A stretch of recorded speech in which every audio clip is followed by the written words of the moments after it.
ഹരേ കൃഷ്ണ. സർവം ശ്രീ രാധാകൃഷ്ണാർപ്പണമസ്തു. അധ്യായം 10 വിഭൂതിയോഗം. ശ്ലോകം 38. ദണ്ഡോദമയതാമസ്മി നീതിരസ്മി ജിഗീഷതാം മൗനം ചൈവാസ്മി ഗുഹ്യാനാം ജ്ഞാനം ജ്ഞാനവതാമഹം. വിവർത്തനം. നിയമരാഹിത്യങ്ങളെ അടിച്ചമർത്തുന്ന പദ്ധതികളിൽ ദണ്ഡം അഥവാ ശിക്ഷ, വിജയം കാക്ഷിക്കുന്നവരുടെ നീതി എന്നിവയും, ഗോപ്യങ്ങളിൽ മൗനവും, ജ്ഞാനികളുടെ ജ്ഞാനവും ഞാനാണ്. ഭാവാർത്ഥം. ദുഷ്കൃതികളെ അടിച്ചമർത്തുവാൻ വിവിധ ഉപാധികളുണ്ട്. അവയിൽ ഏറ്റവും പ്രധാനം ദണ്ഡനമാണ്.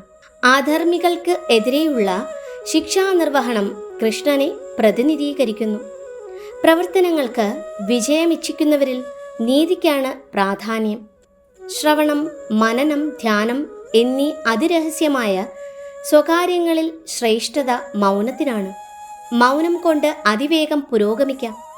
ഭൗതിക പദാർത്ഥത്തിനും ആത്മാവിനും തമ്മിലുള്ള, അതായത് ഈശ്വരന്റെ ഉത്തമാധമ പ്രകൃതികൾ തമ്മിലുള്ള വ്യത്യാസമെന്തെന്നറിയുന്നവനത്രേ ജ്ഞാനി. ആ ജ്ഞാനം കൃഷ്ണൻ തന്നെ. ശ്ലോകം 39. യച്ഛാഭി സർവഭൂതാനാം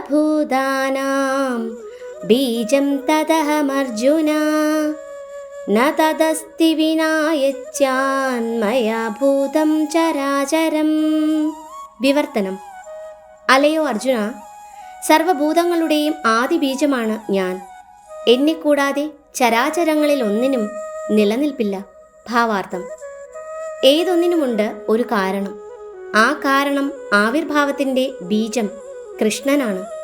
കൃഷ്ണന്റെ ശക്തിയില്ലെങ്കിൽ മറ്റൊന്നിനും നിലനിൽപ്പില്ല. അതുകൊണ്ടാണ് അദ്ദേഹത്തെ സർവശക്തനെന്ന് പറയുന്നത്. കൃഷ്ണശക്തിയിൽ അടിയുറച്ച് നിൽക്കാത്തതെന്തും മായയായിട്ടറിയപ്പെടുന്നു. ഇല്ലാത്തതെന്തോ അത് എന്നർത്ഥം. ശ്ലോകം 40.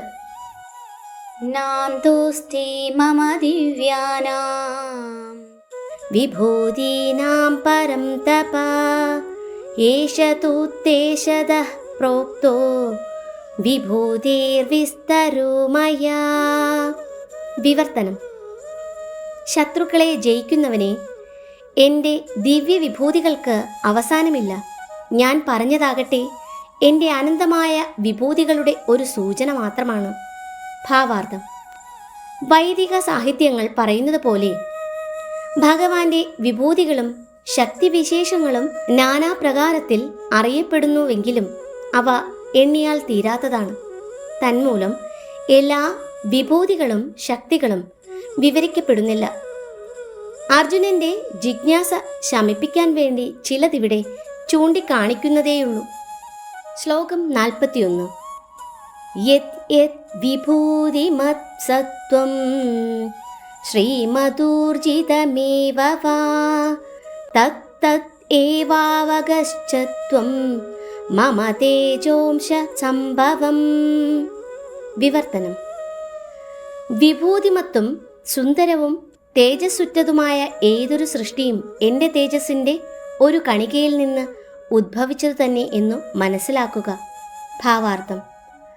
ആധ്യാത്മിക ലോകത്തിലായാലും ഭൗതിക ലോകത്തിലായാലും തേജസ്സുറ്റതും സുന്ദരവും ഐശ്വര്യപൂർണവുമായിട്ടുള്ളതെന്തും ഭഗവത് വിഭൂതിയുടെ ഒരംശാവിഷ്കാരമാണ്. അസാമാന്യമാം വിധം ഐശ്വര്യവത്തായതേതൊന്നും കൃഷ്ണന്റെ വിഭൂതിക്ക് പ്രാതിനിധ്യം വഹിക്കുന്നു. ഹരേ കൃഷ്ണ. സർവം ശ്രീ രാധാകൃഷ്ണാർപ്പണമസ്തു.